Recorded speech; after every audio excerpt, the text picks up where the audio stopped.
I will cause you to die and raise you to myself. Now, that contradicts Islam entirely. Islam says Jesus didn't die, but here the Quran says otherwise. So how is that possible? Hmm?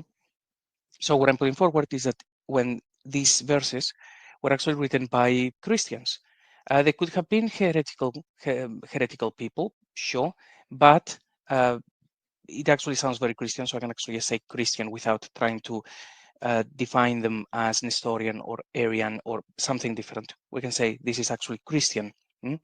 Also, it then continues by saying that those who follow Jesus will be the uppermost until the day of resurrection. We see how, in this case, Dave International tries to fix it by saying those who follow you, Jesus, in submission to Allah alone. It's like, well, that is not in there. If this was actually read properly for what it says, we would see that Allah, would be interpreted as the Father, saying to Jesus, I will cause you to die and raise you to myself, meaning this happened before the crucifixion.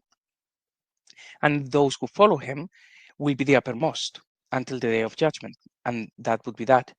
But because it causes problems, it has to be fixed. In one of them, they have to insert this in the translation. Then they will tell Muslims, no, the Christians are not really following Jesus. They're not following him right. They are following Paul or these sort of things. They have to fix it because what the Quran actually says is very clear and we cannot have that. So it is up to the tafsir writers and the hadith writers and so on to change what the book says.